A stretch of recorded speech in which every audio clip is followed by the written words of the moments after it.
Would you risk your child's life for the hope of a better future? 6-year-old Sasha Sabet suffers from severe epilepsy. The seizures are unpredictable and every one of them is damaging her young brain. Her mum is offered a possible cure, but it's straight out of a science fiction novel. Doctors want to remove half of Sasha's brain. There are no guarantees the surgery will work or that Sasha will survive the operation. What you're about to witness is a journey inside the human brain. And it's not just a medical miracle, it's also a story of incredible courage.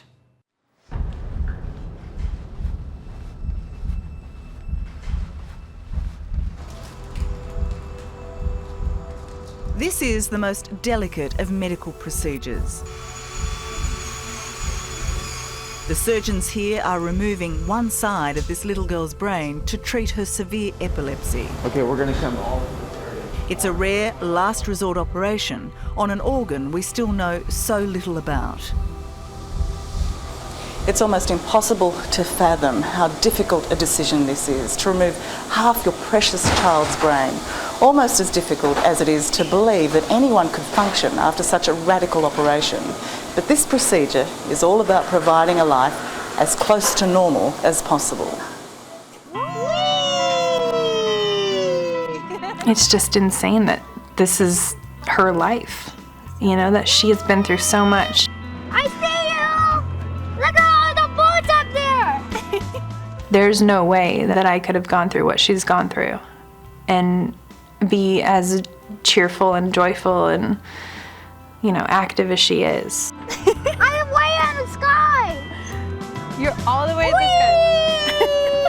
sky. In many ways, Sasha Sabet is like any normal 6-year-old girl, outgoing and playful. Hi, Julie! But in reality, she's not. At just 15 months of age, her single mum, Shana, was told her baby would require a simple and routine operation to remove water from the brain. It changed their lives forever. Something went wrong during that procedure, and she started having seizures in the hospital shortly following that. So she went into this operation as a child with absolutely no sign of epilepsy. Correct. And she came out of the operation with seizures. Correct. How do you describe that sense of anger you must feel? I don't even think anger is the right term. It doesn't cut it? No, not at all. I'm so much more than angry.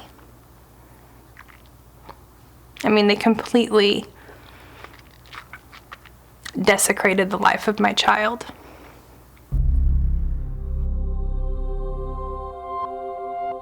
The seizures hit Sasha every month, always with an emergency dash to hospital. They last on average 3 hours, all the while ravaging her brain. For her mum, the episodes are heartbreaking, and because the medication doesn't work for her daughter, impossible to control. What is it that you're most worried about? Well, the thing I'm most worried about is that one of these days, one of these seizures could kill her. And that's really hard. Of course it is, poor thing. But, you know. You're getting a happy snap of mum. Yeah, so happy. Imagine, if you will, you feel a little funny, can't really describe it.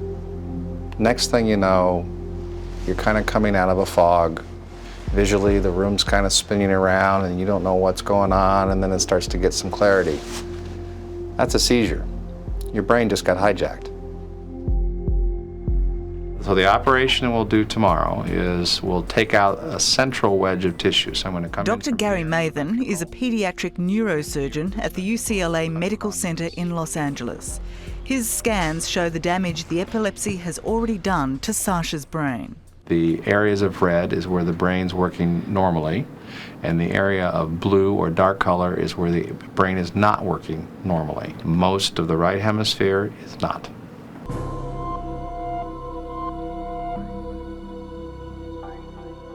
You're ending the nightmare. Yeah, and it is a nightmare. I mean, I don't sleep.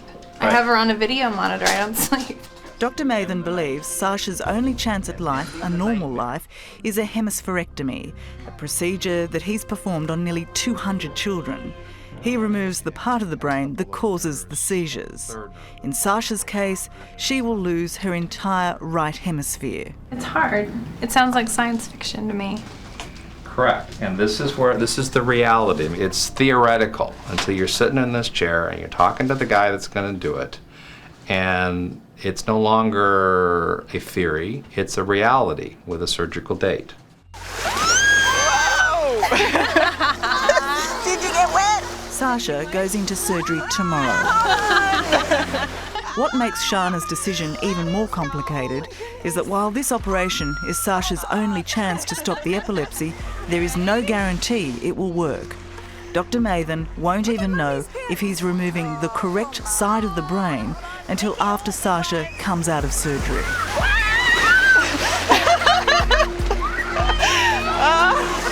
got wet pants, it doesn't matter. If you've taken out half the brain and you still have seizures, where are the seizures coming from? The other side. So you won't know until after the operation? Correct. When we fail, we have a tendency to fail in a very spectacular fashion. So it's like a switch. You either got it or you don't got it. And there is no way to know that you've got it? Unless you do it. So for families, this is incredibly scary. He doesn't know if he's taking the right part out. Right. Until he operates. And how worrying is that for you? Are you kidding? Of course. Of course, that's a worry. I mean, it's been a process to make this decision, and it's the hardest decision I've ever made in my life. And it's just, I think it's just the right decision. I think it's the only thing that we can do at this point. 1, 2, 3. Did you 3. Good girl. I talked to her today, actually, about it, about going into the hospital and going in to see the doctors tomorrow. And she said, are they going to give me a shot? And I said, well, maybe just a little one. And then they're going to give you something to make you not have seizures anymore. And she said, no seizures. And it was wonderful. So I think she understands that. I think she understands that. Okay, we're gonna make a left turn here. There we go. It's okay. This will be the longest, most excruciating day for Shana, for she's just put her daughter's life in Dr. Mathan's hands. Please take care of her. We've got a whole group of people to take care of her. Okay? Got a whole group of people. And they've done it before. And they'll do it again.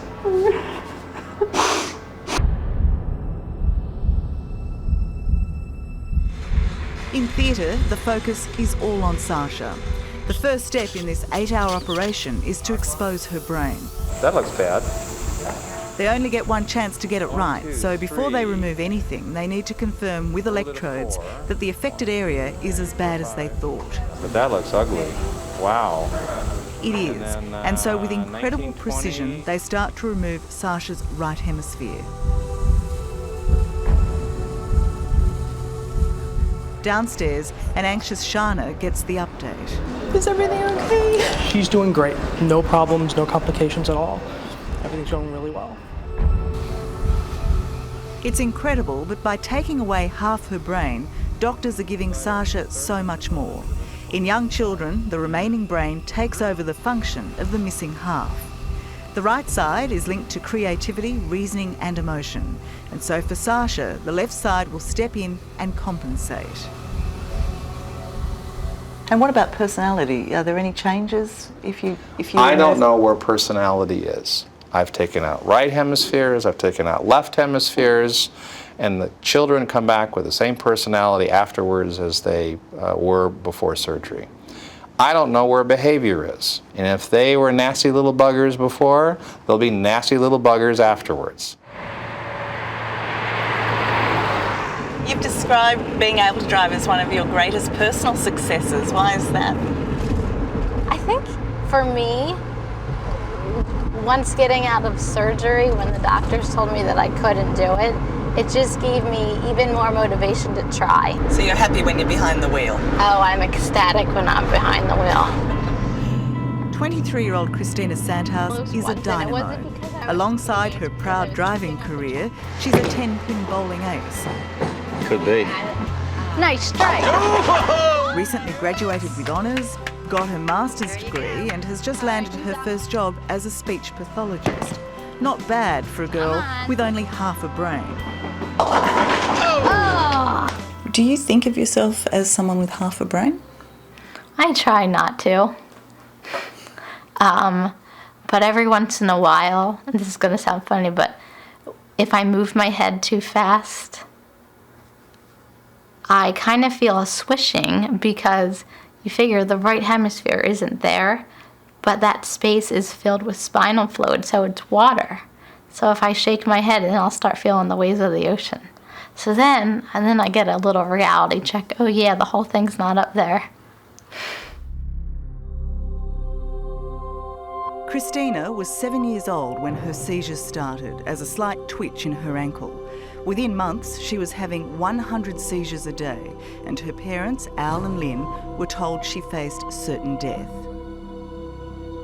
Watching a little girl go from a soccer player to someone in a wheelchair in a matter of months was very painful. I didn't know how to help her. They took over like a demon. They just took over her whole body.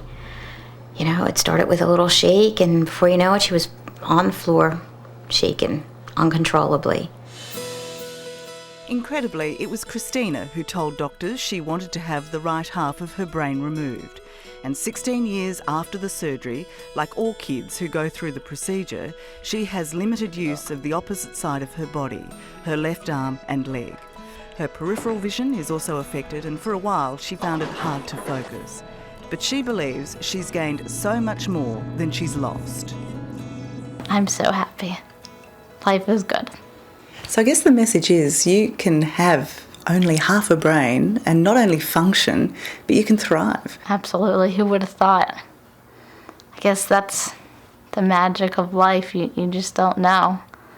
I was granted this awesome second life. So does the brain still amaze you? I'm marveled by how much we can use it and our treatments. What hurts is I often will see a person who is in their teens or 20s who's been seizing since they were, let's say, 1 or 2 years old. Now they're in their 20s. They don't have that plasticity, and they're not surgical candidates anymore. Why aren't they getting into your hands? There are people out there, physicians and others, who view epilepsy surgery as something of last resort. That has to end.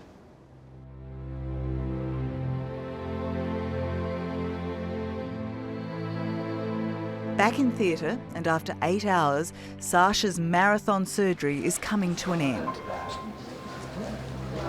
The prognosis should be good. Sasha is young and there were no complications. But Dr. Mathan won't know if she's seizure-free for another 6 months. So, the best thing that you want on a day like today is for me to come out and tell you it was another day at the office. And that's what it was, another day at the office. It's over. Okay? It's over. This is the part where you get to hug the surgeon.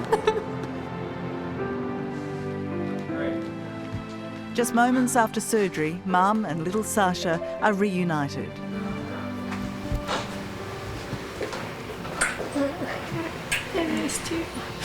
But it doesn't take long for Sasha to do what she does best, let the world know what she thinks. We promised Mom we wouldn't take out her personality. It's still there. All right. Sasha! What? Where are you? Babe, I'm tired. The first thing that I thought about when they told me that they wanted to do this for her was, what if I lose her? I'll leave you alone. Come on. All right, that's good. We'll leave you alone. What Sasha will I be getting back? You know, and every person that I've asked, they all tell me that you're going to be getting a better version of her back. You're going to be getting a better version of her back, and you just have to believe.